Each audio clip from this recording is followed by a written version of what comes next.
Vamos meditar na palavra do Senhor? Hoje a gente vai fazer um pouquinho diferente. A gente está esse mês meditando, refletindo sobre a sabedoria bíblica a partir do livro de Provérbios. E hoje a gente vai fazer um percurso, uma trajetória. A gente está falando sobre aspectos bastante práticos, relacionados principalmente, linkando, principalmente com a família. E eu quero que você abra a sua Bíblia. A gente vai ler de início um texto que é Provérbios 3, versículos 7 a 15, mas a gente vai ler outros textos para falar sobre algo muito interessante que muitas vezes é negligenciado na igreja, que é falar sobre dinheiro. O pastor Vanderlei já esteve pregando aqui sobre procrastinação, sobre trabalho, mas a gente vai mais fundo um pouquinho, vamos falar sobre o dinheiro, como Provérbios, como a sabedoria bíblica em Provérbios principalmente, nos ensina sobre como lidarmos com o dinheiro, desde o ganhar, passando pelo gastar. Thaís já me olha assim com o olho arregalado, passando pelo gastar, passando pelo guardar ou investir, e por fim, no doar também. Como a gente vai ver em Provérbios todos esses aspectos, a gente precisa. Provérbios 3, para começar, para esquentar, falando sobre como a gente deve se apegar à sabedoria do Senhor. A gente vê cada vez mais surgir, deixa a sua Bíblia aberta, cada vez surgindo mais o quê? Gurus, pessoas que falam sobre dinheiro, sobre como ganhar dinheiro, pessoas sérias, pessoas nem tão sérias assim, que têm ganhado aí seguidores nas redes sociais e têm atraído multidões, porque as pessoas têm problemas com dinheiro e querem solução, muitas vezes rápida, para os problemas, e a gente se esquece o quê? Que a Bíblia, ela tem princípios importantíssimos, que se aplicados verdadeiramente, se aplicados com inteireza, esses princípios na nossa vida, na nossa família, a respeito do que é o dinheiro, de como lidar com o dinheiro, com certeza, nós desfrutaremos de uma situação muito mais confortável do que a situação que muitos de nós vivemos. Provérbios 3, você pode permanecer assentado.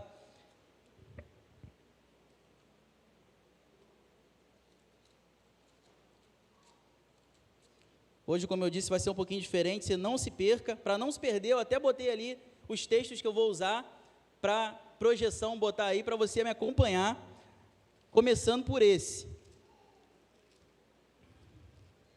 Provérbios 3, versículos 7 a 15, nos diz o seguinte: não sejas sábio aos teus próprios olhos, teme ao Senhor e aparta-te do mal. Será isto saúde para o teu corpo e refrigério para os teus ossos. Honra ao Senhor com os teus bens e com as primícias de toda a tua renda, e se encherão fartamente os teus celeiros e transbordarão de vinho os teus lagares. Filho meu, não rejeites a disciplina do Senhor, nem te enfades da sua repreensão, porque o Senhor repreende a quem ama, assim como o pai ao filho a quem quer bem. Feliz o homem que acha sabedoria e o homem que adquire conhecimento, porque melhor é o lucro que ela dá do que o da prata, e melhor a sua renda do que o ouro mais fino. Mais preciosa é do que pérolas, e tudo que podes desejar não é comparável a ela. A primeira coisa que a gente já vê de cara é que existe algo que é mais importante em valor do que o dinheiro, que é a sabedoria, e hoje eu convido você, vamos juntos percorrer Provérbios e aprender princípios importantes para aplicarmos a nossa vida no que diz respeito ao dinheiro. Eu queria começar trazendo estatísticas. No Brasil, meu irmão, minha irmã, olha aí, no Brasil, dados de 31 de março deste ano, 77,5% das famílias brasileiras estão endividadas. 77,5%, maior número em 12 anos.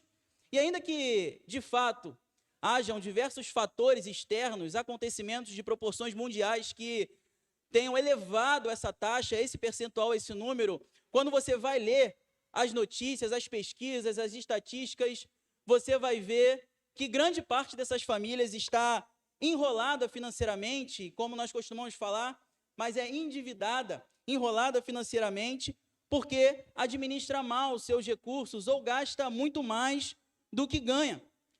E outra estatística muito interessante é que problemas relacionados ao dinheiro, problemas financeiros, eles estão no top 5, entre os 5, próxima estatística, problemas envolvendo as finanças estão no top 5, entre os principais motivos de divórcio no Brasil, juntamente com infidelidade conjugal, problemas relacionados a vícios.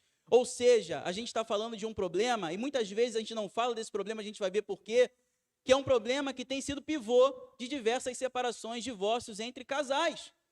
Do lado da infidelidade conjugal está ali o problema relacionado à má administração do próprio dinheiro. E quando nós olhamos para as famílias cristãs, olhando para esse percentual, para essas estatísticas, para esses números elevados, a gente não tem que ser ingênuo de pensar que nós estamos imunes, isentos a esse tipo de problema. Nós não estamos. Há muita gente que caiu, que falhou, ou que por alguma circunstância que está além do seu controle, se envolveu em financiamento, que deixou de pagar, se endividou, assumiu contas que depois foi perceber que não tinha como arcar. As famílias, mesmo famílias cristãs, não estão isentas a respeito de problemas relacionados ao dinheiro. E a dificuldade que a gente vê muitas vezes é o seguinte: por que não se fala? Por que nós evitamos de falar sobre dinheiro? Por que a gente tem tantos textos bíblicos, tantas instruções na palavra sobre o dinheiro, sobre o perigo do dinheiro, sobre o perigo do amor ao dinheiro, sobre o perigo de administrar mal esse recurso, esse bem, esse dinheiro? Por que a gente fala tão pouco? Eu vejo principalmente 2 grandes motivos. Na verdade, eles são partes de um único grande motivo, são 2 extremos. A gente tem diversas igrejas, líderes, pastores, que falam tanto em dinheiro, para pedir dinheiro, e isso assusta as outras pessoas que, por outro lado, não falam em momento algum.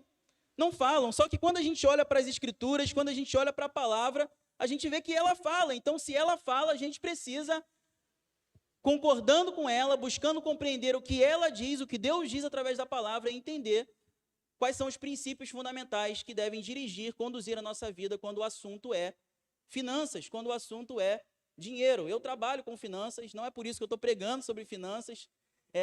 Até depois que o pastor Vanderlei fez aí a propaganda que eu trabalho com finanças, o pessoal, vem me perguntar algumas coisas. Eu tento ajudar uma coisa ali, mas eu não trabalho com investimento. Eu trabalho principalmente na área financeira, ajudando até pessoas a se organizarem financeiramente. Mas eu não trabalho com investimento. Posso indicar quem trabalhe, mas não é por trabalhar com dinheiro apenas por trabalhar com dinheiro que eu me senti tocado. É porque quando a gente olha para a realidade de muitas famílias e a gente vê essas estatísticas, a gente precisa falar sobre algo que para muita gente é tabu, que é como administrar, como ganhar, administrar, gastar e doar o nosso dinheiro. Outra coisa que, digamos assim, atrapalha falarmos desse assunto nas igrejas, na igreja, é porque acontece que muitas vezes existe uma má compreensão acerca de determinados textos bíblicos, uma má interpretação que faz com que as pessoas criem um bloqueio. Você lê textos bíblicos como, por exemplo, o amor ao dinheiro é a raiz de todos os males, é mais fácil um camelo passar por uma agulha do que um rico entrar no reino dos céus, vocês não podem servir a Deus e ao dinheiro. A gente lê isso tudo, a gente fica apavorado. Espera aí, então eu não posso falar de dinheiro, eu não posso ganhar dinheiro? E aí que entra o livro de Provérbios, como nós temos meditado, estudado até aqui, e a gente vai aprender princípios fundamentais na sabedoria bíblica, na sabedoria inspirada pelo Espírito Santo, sobre como ganhar, sobre como gastar, sobre como poupar ou guardar e sobre como doar o nosso recurso. A gente precisa lembrar do primeiro texto que foi pregado aqui na série. Provérbios 24, versículos 3 e 4, juntamente com esse texto que a gente leu. Com a sabedoria edifica-se a casa, e com a inteligência ela se firma. Pelo conhecimento se encherão as câmaras de toda sorte de bens, preciosos e deleitáveis. Nós fomos chamados por Deus para sermos seres pensantes, inteligentes, pessoas que refletem os problemas e buscam respostas a partir das Escrituras, a partir da revelação especial de Deus. Tem uma frase do pastor Augusto Nicodemos que é muito interessante, que ele fala: olha, Deus não morreu para tirar a nossa inteligência, mas o nosso pecado. Nós somos chamados por Deus para pensar, e pensar biblicamente a partir da sabedoria que Deus nos deixou. Deus nos deixou Provérbios, Deus nos deixou outros livros de sabedoria. Nós vamos fazer isso hoje, olhar para a sabedoria bíblica e entender como lidar com o nosso dinheiro. Em primeiro lugar, nós vamos aprender como ganhar dinheiro. Ganhar dinheiro. E a gente já começa ressaltando que existe o princípio bíblico para ganhar dinheiro de maneira correta. A gente já falou sobre isso aqui na outra pregação envolvendo procrastinação e trabalho, que é o próprio trabalho. Mas eu quero começar ressaltando formas erradas de se ganhar dinheiro, ou como não ganhar dinheiro. E aí você vai ver que eu vou ser bastante prático aqui. Talvez você se identifique, ou identifique alguém da família, ou identifique algum amigo. Tente não cutucar aí para outras pessoas perceberem, porque pode ser que a gente passe por exemplos e circunstâncias que você vai se identificar bastante. E talvez você seja tentado a cutucar aí o seu esposo, a sua esposa. Então se controla. Depois, com o que você aprender, você chega em casa e fala assim: vamos resolver isso aí agora, com a sabedoria bíblica, com aquilo que nós aprendemos de Deus através da palavra. E uma forma muito comum das pessoas ganharem dinheiro é se aproveitando das outras pessoas de alguma forma. Não apenas uma maneira de exemplificar isso. Está cheio de gente por aí, está apenas esperando uma oportunidade para grudar em alguém a fim de explorá-lo financeiramente. E muitas vezes são pessoas da própria família. Muitas vezes pessoas se aproveitam de você porque você é da família. E aí eu quero ressaltar a primeira maneira de como não ganhar dinheiro, olhando para Provérbios, que é através da preguiça manipulativa. Preguiça manipulativa, sabe? Aquele preguiçoso que pode ser seu parente, pode ser seu colega, pode ser seu amigo, pode ser uma pessoa muito próxima de você e que é muito perspicaz. Olha como o preguiçoso é perspicaz. Ele não é preguiçoso para inventar desculpas. Ele é preguiçoso para trabalhar, ele é preguiçoso para correr atrás do seu próprio sustento, mas ele é genial para inventar desculpas e criar dificuldades para que ele não vá trabalhar. Provérbios capítulo 26, versículos 13 a 15, diz o seguinte: diz o preguiçoso, acompanhe comigo aí: um leão está no caminho, um leão está nas ruas, como a porta se revolve nos seus gonzos, assim o preguiçoso no seu leito. O preguiçoso mete a mão no prato e não quer ter o trabalho de levar à boca. A gente leu esse texto já aqui na outra mensagem, mas ele é espetacular, ainda que ele possa parecer exagerado. A verdade é que o preguiçoso ele vai ter essa tendência de criar todo e qualquer tipo de barreira para ir correr atrás do seu sustento. E olha, isso se tornará muito mais fácil se ele tiver alguém da família dele, se ele tiver um pai, uma mãe, se ele tiver um avô, uma avó, que vai lhe amparar na sua preguiça. E como isso é bastante comum, infelizmente.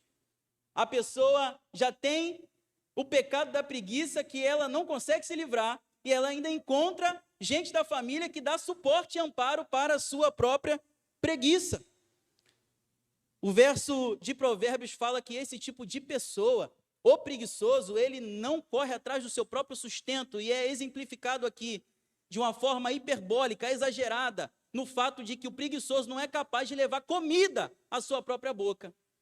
Talvez você lembre de um sobrinho, um primo pequeno, né, que é preguiçoso e não quer botar comida, espera a mãe botar, mas o negócio é crônico, vai passando de idade, a pessoa vai amadurecendo em tudo, menos na responsabilidade de correr atrás, de levantar cedo, correr atrás do seu sustento. Olha, o preguiçoso, ele se aproveita de pessoas que lhe amparam. Se você tem alguém preguiçoso na sua família, se você tem um filho, sobrinho, um primo preguiçoso que quer se encostar em você, não deixe. Não deixe que ele se encoste em você, porque não vai demorar muito, você vai estar botando comida na boca dele, literalmente. Literalmente. Uma maneira errada.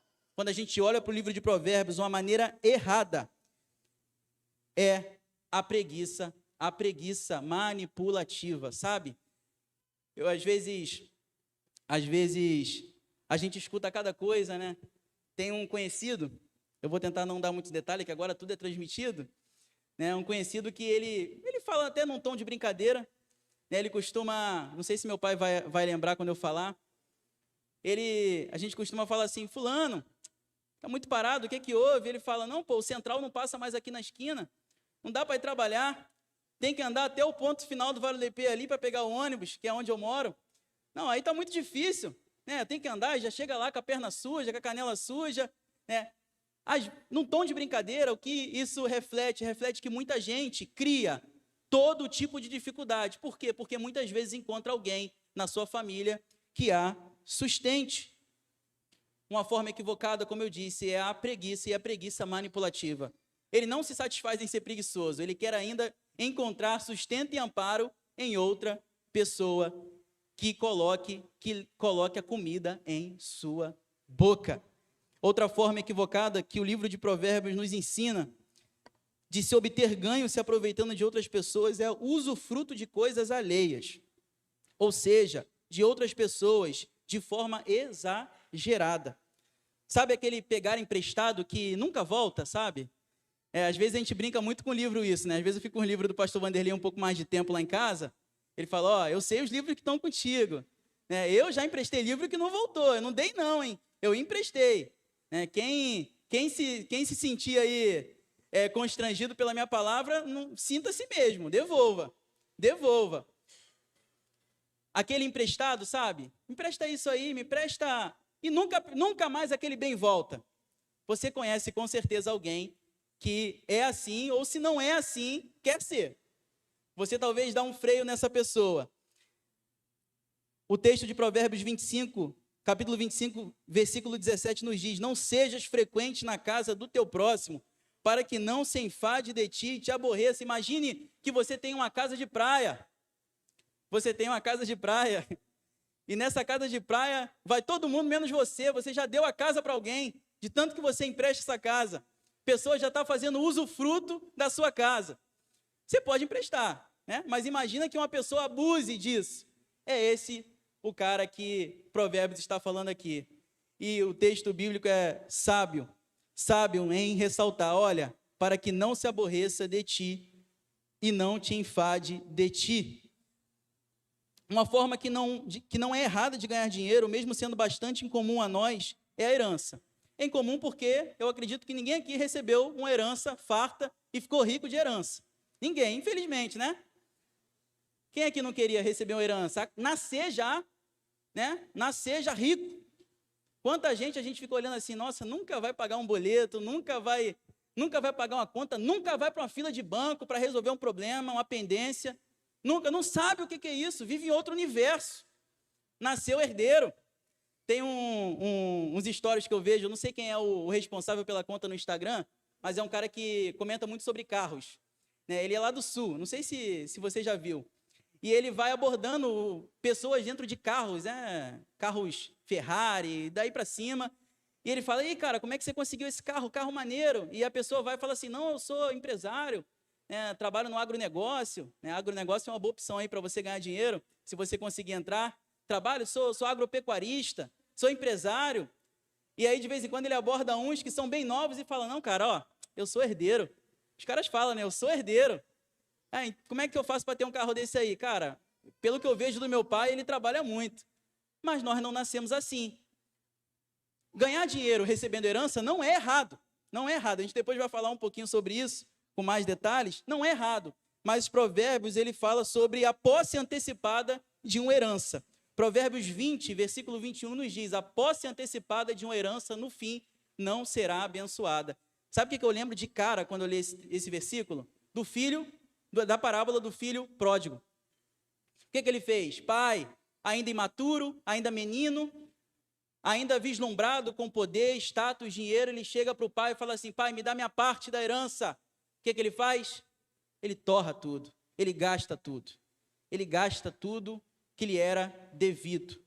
A gente sabe que a parábola não é para falar principalmente sobre isso, é para falar sobre a misericórdia, sobre o pai que o recebe de volta, mas isso representa muito bem o que a gente acabou de ler. A posse antecipada de uma herança, no fim, não será abençoada. Por fim, olhando para como não ganhar dinheiro, o livro de Provérbios nos ensina que uma maneira extremamente comum, porém equivocada de se ganhar dinheiro é o roubo. O roubo, a corrupção. Versículo 11 do capítulo 13 diz o seguinte: a riqueza de procedência vã diminuirá, mas quem ajunta com o próprio trabalho a aumentará. Você pode pensar assim: mas pastor, isso é óbvio demais, nós estamos numa igreja. Mas quando a gente olha para a realidade do nosso país, a gente vê que ou essas estatísticas estão todas completamente erradas, ou elas atingem também uma grande parcela de pessoas e famílias cristãs. No total, em média, melhor dizendo, mais de 30 casos de roubos de carga são registrados. O Jonas deve viver um pavor nas estradas, até que não tanto, né, que você roda para longe, mas aqui no Rio de Janeiro, Jonas, você deve saber dessas estatísticas. Em média, 30 casos de roubo de carga são registrados por dia no estado do Rio, por dia. No total, foram 71.878 veículos roubados só no estado de São Paulo. Eu não encontrei do Rio uma estatística acerca disso, mas só em São Paulo, no ano de 2021, quase 72 mil veículos roubados. O Brasil ocupa a posição 96 na lista do índice de percepção da corrupção, que é o principal índice para se identificar a corrupção de determinado país. E aí você pensa, mas essa corrupção está lá em cima. Mas essa corrupção envolve também as coisas pequenas. As coisas pequenas. Coisas que a gente pensa, isso é besteira, isso dá para fazer, isso é tranquilo. Não, isso aí pega para ninguém. E muitas vezes nós, cristãos, caímos, erramos e falhamos nessas pequenas corrupções. Uma maneira errada de se ganhar dinheiro é também através da corrupção, do furto, do roubo, do ganho ilícito, da maneira vã de se ganhar dinheiro. E esse mesmo versículo nos dá a maneira correta de se ganhar dinheiro, como a gente já viu aqui, a maneira correta de ganhar dinheiro a partir do livro de Provérbios. E a gente tem o capítulo 6, versículos 6 a 11, que para mim é um dos textos mais lindos de Provérbios e da Bíblia. Provérbios 6, versículo 6 a 11, nos diz: observe a formiga, vai ter com a formiga, ó preguiçoso, considera os seus caminhos e sê sábio. Não tendo ela chefe, nem oficial, nem comandante, no estio prepara o seu pão, na cega junta o seu mantimento. Ó preguiçoso, até quando ficarás deitado? Quando te levantarás do teu sono? Um pouco para dormir, um pouco para tosquenejar, um pouco para encruzar os braços em repouso. Assim sobrevirá a tua pobreza como um ladrão, e a tua necessidade como um homem armado. É o que acontece com o preguiçoso. Quando ele menos esperar, a pobreza lhe vem como um ladrão. Vai ter com a formiga, ó preguiçoso, uma maneira que Provérbios nos ensina de ganhar o sustento, de obter riqueza, dinheiro, bens, é através do trabalho. Olhe para a formiga, ela trabalha, como nós vimos aqui. Não apenas esse texto, mas Provérbios 14, 23 nos diz: as mãos preguiçosas empobrecem o homem, porém as mãos diligentes lhe trazem riqueza. Capítulo 10, versículo 4. Capítulo 14, versículo 23 nos diz: todo trabalho árduo traz proveito, mas o só falar leva à pobreza. Fale menos. Fique focado, trabalhe mais e fale menos. A gente fica tão preocupado em falar. Vamos trabalhar. A maneira correta e bíblica para a gente ganhar dinheiro, obter riqueza e conquistar bens é o trabalho. Provérbios 12, 24. As mãos diligentes governarão, mas os preguiçosos acabarão escravos. O preguiçoso pensa muitas vezes que nessa preguiça manipulativa está tirando vantagem das pessoas. O que ele não percebe é que ele se torna muitas vezes escravo dessas pessoas. E aí ele começa a cair na cilada de muitas vezes ter que trocar os favores e as benesses que a outra pessoa lhe faz com trabalho, com favores. Não seja preguiçoso a ponto de se tornar escravo de quem ele empresta. O preguiçoso, ele, por tomar emprestado, não pagar, por se aproveitar das pessoas, ele se torna escravo. Ele pensa que está por cima, mas ele está se colocando na posição de escravo. Esse é ótimo também, capítulo 20, versículo 13, não ame o sono, senão você acabará ficando pobre. Fique desperto e terá alimento de sobra. A gente sabe que dormir é necessário, é importante. Dormir é bom, inclusive, é muito bom, mas não dá para dormir demais. Não dá para dormir demais. Dorme no trem. Dorme no trem. Dorme no trem indo para o seu trabalho. Mas chegue no trabalho disposto a trabalhar bem, para glorificar a Deus através do seu trabalho. E aí a gente olha para o Novo Testamento. Vamos olhar um pouquinho para o Novo Testamento. A gente pensa, isso não é suficiente. Paulo, os apóstolos, eram homens de trabalho. Paulo precisou trabalhar quando o sustento lhe faltou. Quando o sustento lhe faltou, ele tinha um ofício, ele tinha um trabalho que era fazer tendas. E ele trabalha para conseguir o seu próprio sustento. Não é suficiente? Jesus, nosso Senhor Jesus, ele tinha profissão. Jesus Cristo aprendeu a profissão de José, carpinteiro. Jesus Cristo, se você ler lá em Marcos, capítulo 6, versículo 3, as pessoas vão identificar Jesus, claro, com desdém, mas falando, não era esse o carpinteiro? Jesus Cristo trabalhava e não deixou de trabalhar porque iniciou o seu ministério. O ministério de Jesus era marcado por longos percursos a pé, trabalho, milagres extraordinários operados. Quando ele chama os discípulos, os primeiros discípulos que vão compor o grupo pequeno dos 12 apóstolos, ele pega os primeiros fazendo o quê? Trabalhando. Eles estão pescando, eles estão com a mão na massa.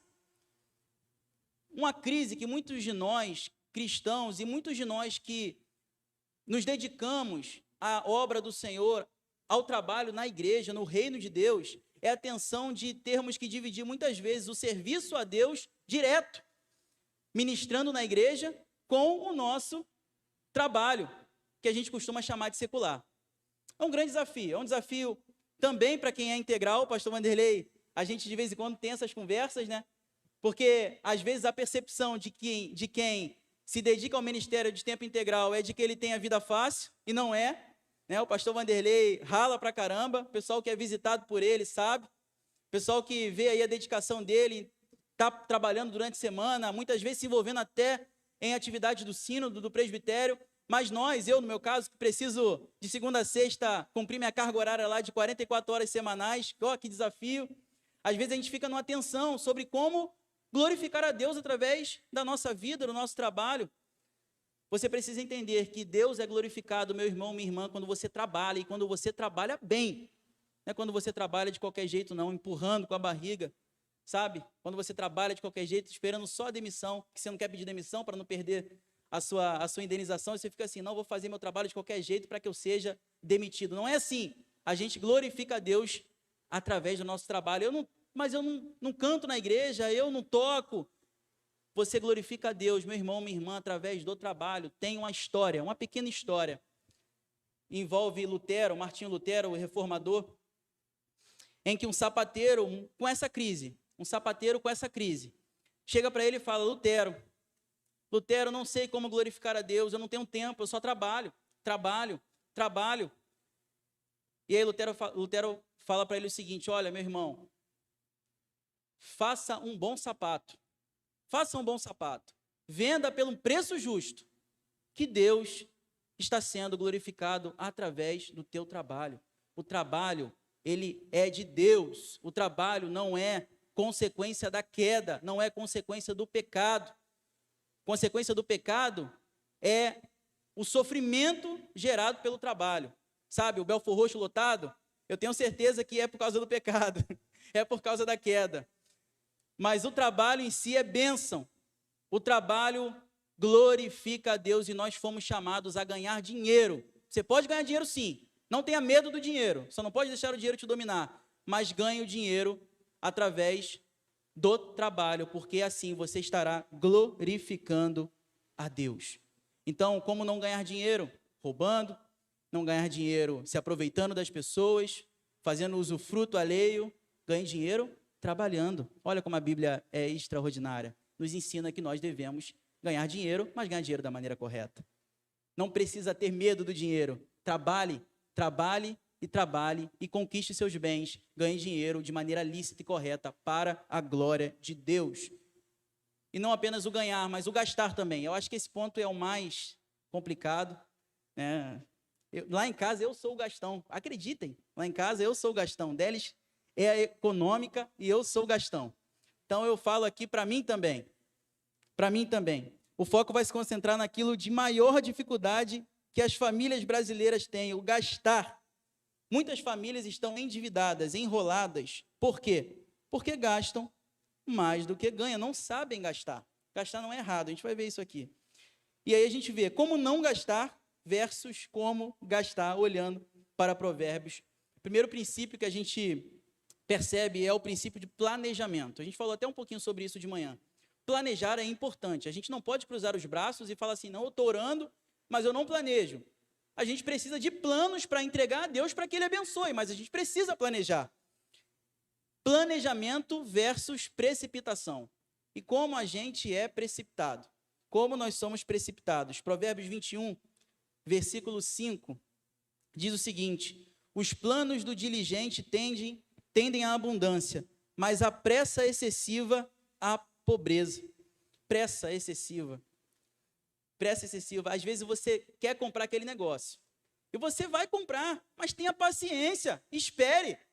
Porque você precisa ali, de repente, juntar um dinheiro aqui, guardar ali, deixar de pagar, acabar de concluir o pagamento de uma conta. Espere um pouquinho, tenha paciência.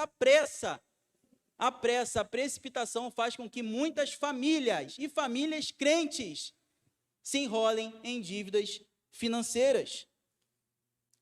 Melhor é o pobre, Provérbios 19, 1 e 2, melhor é o pobre que anda na sua integridade do que o perverso, de lábios e tolo. Não é bom proceder sem refletir, e peca quem é precipitado. Sabe o que é precipitação? É pecado. É pecado. Você gastar precipitadamente um dinheiro que você não tem, é pecado. Você está sendo desorganizado, você está sendo infiel com o seu próprio recurso, com aquilo que Deus deu a você, para você ser mordomo, administrar. Com as bênçãos de Deus, você está sendo negligente. Precipitação é pecado. Outra coisa que atrapalha muito a nossa vida é o desperdício. Provérbios 21, 20. Acompanhe comigo. Tesouro desejável e azeite há na casa do sábio. Olha aí, sabedoria. Administração dos seus recursos.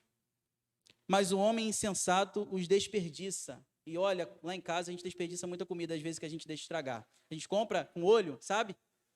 A gente compra com olho, a gente pensa, vou comer todas essas frutas. A gente não consegue dar conta.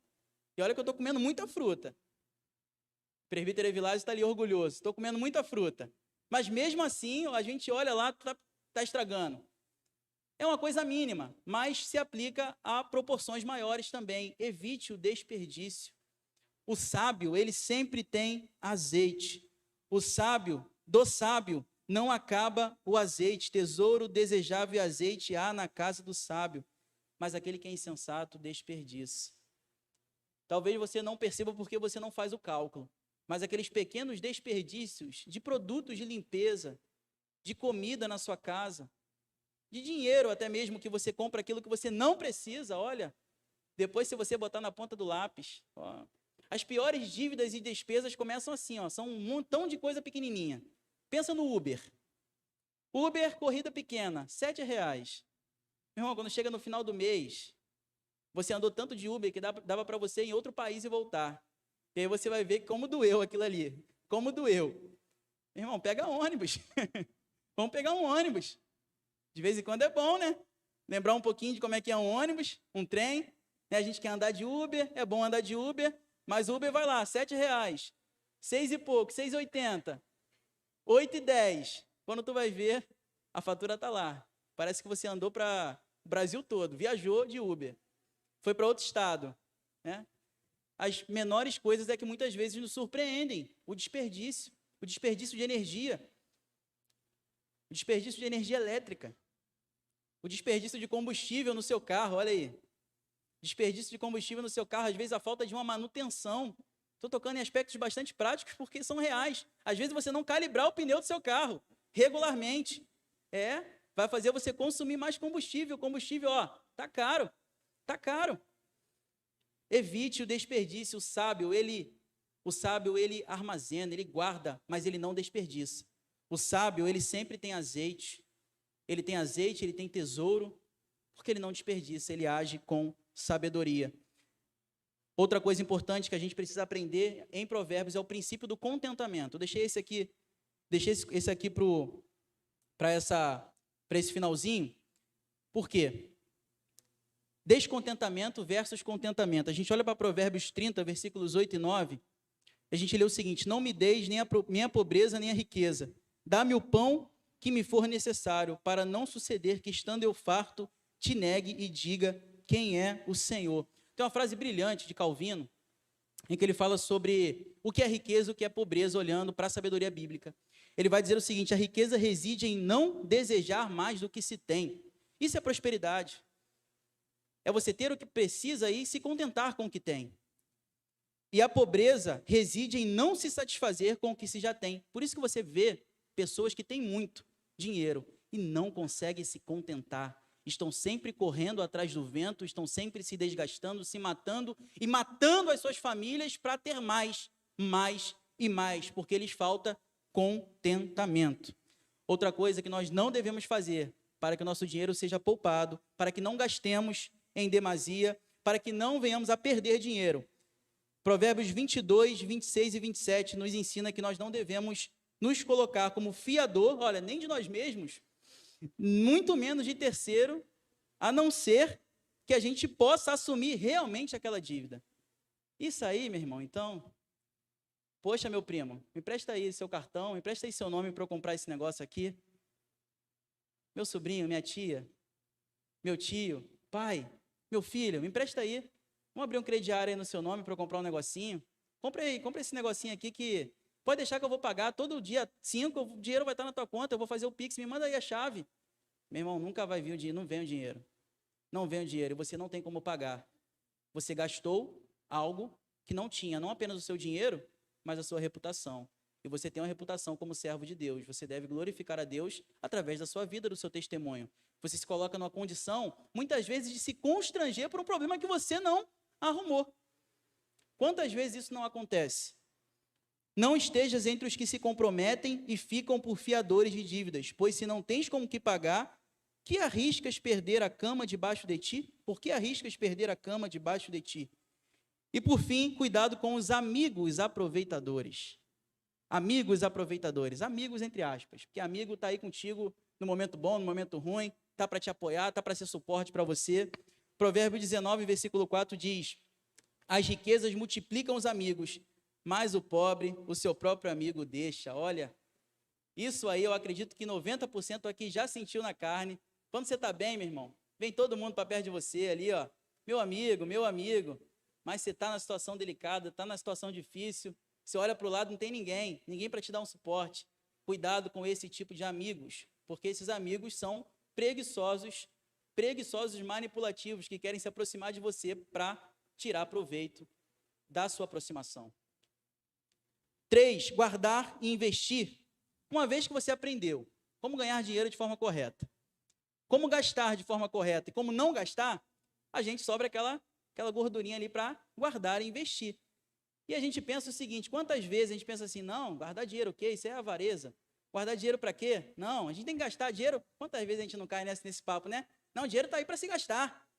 Para que guardar? Para que guardar? A gente precisa entender que guardar dinheiro, poupar dinheiro,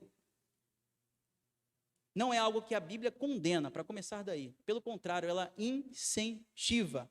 A Bíblia condena a avareza, aquele tipo de guardar dinheiro que existe só porque a pessoa ama tanto dinheiro que não quer se desfazer dele. Às vezes a gente tem a percepção de que as pessoas que têm problema com dinheiro são as consumistas. São também. É problema também. Mas não apenas são as consumistas, aqueles que têm dificuldades com dinheiro. Existem pessoas que não gastam dinheiro, guardam dinheiro de tal forma que não gastam dinheiro porque amam o dinheiro. Não suportam ver o seu dinheiro ser gasto de maneira nenhuma. Com isso, muitas vezes são negligentes na sua casa, na sua família, com sua saúde, com o cuidado pessoal da sua família também.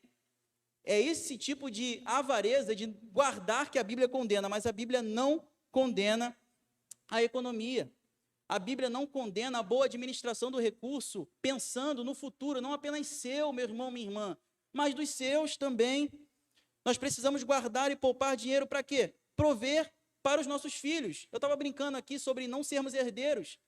Mas pense o seguinte, você pode não ter sido herdeiro, mas você pode abençoar os seus filhos, deixando uma herança. Você vai ser egoísta? Não, eu não nasci. Eu nasci pobre, tive que correr atrás do meu filho que lute. Ele vai lutar, ele vai ter que ter responsabilidade para administrar a herança. Mas Provérbios, capítulo 13, versículo 22, a primeira parte diz: o homem de bem deixa herança aos seus filhos e aos filhos de seus filhos. Não é porque, meu irmão, minha irmã, seus pais não lhe deixaram herança que você vai castigar seus filhos fazendo o mesmo. Se você ganhar dinheiro de forma correta, guardar esse dinheiro, investir, e você tiver herança para deixar, louvado seja Deus. Ah, mas o que meu filho e minha filha vão fazer com o dinheiro? Isso é responsabilidade deles. Eu espero que você os ensine, que vocês os ensinem para que eles possam também administrar o dinheiro de maneira correta. Não seja egoísta com seus filhos. Se você tem a oportunidade de ganhar dinheiro de forma correta, glorificar a Deus através do seu trabalho, com seus bens, e você tiver condição de deixar para os seus filhos, deixe. É honroso isso, como a gente acabou de ver. Também para provermos para o nosso próprio futuro, que é tão incerto. A gente olha para o nosso país, para o mundo de uma maneira geral, a gente vê que o cenário é de grandes incertezas. Os bens que facilmente, Provérbios 13, 11, os bens que facilmente se ganham, esses diminuem, mas o que ajunta a força do trabalho terá aumento. Não apenas em Provérbios, mas olhando novamente para Jesus, já estamos caminhando para o final, olhando novamente para Jesus, Jesus conta duas parábolas. E, novamente, Jesus não está principalmente nessas parábolas falando sobre dinheiro, mas dá para a gente extrair princípios que estão alinhados com o que a gente acabou de ver. A parábola dos talentos, que fala sobre bom empreendedor, que faz dobrar os bens, e a parábola das 10 virgens, que fala sobre o princípio da prudência. A gente precisa ser prudente. A gente precisa administrar os nossos bens. Prudência. Não desequilíbrio. O mundo já está cheio de gente desequilibrada. Não seja você mais um. Não seja você e sua família mais um número nas estatísticas. Seja diferente. Olhe para as Escrituras e aprenda na sabedoria bíblica como lidar com o dinheiro, inclusive guardando, reservando uma parte do que você ganha, para que você tenha provisões futuras para você e para que você também consiga, se assim Deus permitir, também abençoar seus filhos com herança. É honroso isso, como a gente acabou de ver. Por fim, doar, ofertar e dizimar. Entenda uma coisa, um princípio básico. Ah, fulano é crente, tem muito dinheiro. O cristão que recebe a bênção de ser rico, ele precisa ser generoso. Ele precisa ser generoso. Todo cristão precisa ser generoso. Mas a gente precisa ter a percepção de que se nós somos muito abençoados por Deus, a gente precisa também ter a generosidade de ser instrumentos para que Deus abençoe outras pessoas. Provérbios 12, versículo 31, traça um oposto, um contraste entre o que nós devemos ser e o que nós não devemos ser. O que oprime ao pobre insulta aquele que o criou, mas a este honra o que se compadece do necessitado. Quando a gente olha novamente para os evangelhos, para o que Jesus Cristo diz, ele fala, olha, no capítulo 25 também, do Evangelho de Mateus, ele vai falar que aquele que negligencia o cuidado para com um dos pequeninos necessitados é como se estivesse desprezando ele próprio. Se você é abençoado por Deus e tem bens, dinheiro e condição de ajudar aquele que está necessitado, faça para a glória de Deus, não faça para que seja você exaltado, mas faça para que o nome do Senhor seja glorificado através daquela ação. É testemunho também do cuidado de Deus. É a lógica, eu sou abençoado, eu fui alcançado pela graça de Deus, e essa graça me alcançou com salvação e também com benesses de Deus. Logo, eu tenho também a responsabilidade de ser generoso com aquelas pessoas que Deus coloca no nosso caminho e que precisam muitas vezes daquilo que está nos sobrando e elas não têm. Seja generoso, e não apenas no cuidado com os necessitados, mas principalmente também quando a gente olha para Provérbios, a gente aprende nos versículos 9 e 10 do capítulo 3, honra ao Senhor com os teus bens e com as primícias de toda a tua renda, e se encherão fartamente os teus celeiros e transbordarão de vinho os teus lagares. Consagra ao Senhor, Provérbio 16, 3, tudo o que você faz, e os seus planos serão bem-sucedidos. aquilo que a gente tem de bens, o dinheiro, aquilo que a gente consegue conquistar por causa do nosso trabalho, que é uma porta que Deus abriu, a gente precisa ser fiel a Deus, generoso. A gente precisa ser grato a Deus, e a gente manifesta fidelidade, gratidão, amor a Deus, quando a gente, entendendo que tudo que temos vem dele, entregamos o nosso dízimo, a nossa oferta com fidelidade. Uma coisa que a gente percebe, a gente não barganha com Deus. Não entregue o seu dízimo, a sua oferta barganhando com Deus. Com Deus não se barganha. Não entregue esperando que Deus vai espontaneamente lhe dar uma casa maior, um carro melhor. Não faça dessa forma. Deus ama quem dá com alegria. Mas uma coisa que a gente percebe na prática, você que é dizimista fiel, você que oferta fielmente, dá seu dízimo, como Deus supre as suas necessidades, como Deus supre as nossas necessidades, como Deus nos sustenta, como Deus se mostra fiel, quando você, mesmo sendo fiel, pensa que vai faltar, e você vai percebendo ali que as coisas vão se acertando. É Deus mostrando que Ele é o Senhor de toda a sua vida, inclusive da vida financeira. Precisamos ser fiel.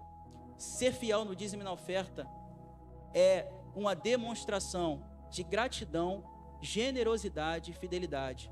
Generosidade também, porque, como nós vimos no outro ponto, quando nós depositamos o nosso dízimo e a nossa oferta, o dinheiro é investido em cuidar de pessoas que precisam, em alimentos que são distribuídos, em doações que são repassadas, em missões para que outras pessoas conheçam o Evangelho de Cristo Jesus, como você conheceu.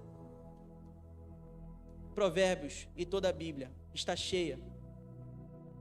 cheios de ensino para que possamos lidar com algo que por muito tempo tem sido tabu, falar sobre dinheiro. Aprenda, dinheiro não é pecado. Sabe aqueles textos que eu falei no início, que às vezes dão a entender que falam contra o dinheiro? Não falam contra o dinheiro, falam contra o seu coração pecaminoso, fala contra o nosso coração pecaminoso, fala contra o amor ao dinheiro, fala sobre como não ser usado pelo dinheiro. Mas se você, obedecendo tudo aquilo que nós vimos até aqui, e aplicar isso na sua família, trabalhar de forma lícita, glorificar a Deus através do seu trabalho, se dedicar, se você gastar proporcional, ou menor, melhor dizendo, ao que você ganha, e conseguir guardar dinheiro, poupar recursos, e conseguir, ainda assim, glorificar a Deus com a sua fidelidade, generosidade e gratidão, você tenha certeza que você desfrutará de coisas maravilhosas na sua casa. Não apenas você, mas toda a sua família será abençoada. Sabe aquelas estatísticas? Nós não queremos entrar nela. Sabe aquelas estatísticas terríveis? E a gente viu que nos últimos 2 anos a taxa de divórcio cresceu de forma considerável. Muitos desses divórcios, como vimos, estão relacionados a problemas financeiros. Marido que não administra bem o recurso, esposa que não administra bem o recurso, marido que gasta demais, esposa que gasta demais, filhos que gastam demais. Nós precisamos olhar para as Escrituras, não negligenciarmos, como nós lemos lá no início. Filho meu, ouve a instrução, ouve a sabedoria, aprende aquilo que é sábio na palavra, e assim certamente nós glorificaremos a Deus através da nossa vida e através, principalmente, como nós estamos fechando aqui, através da nossa família. Deus assim nos abençoe em nome de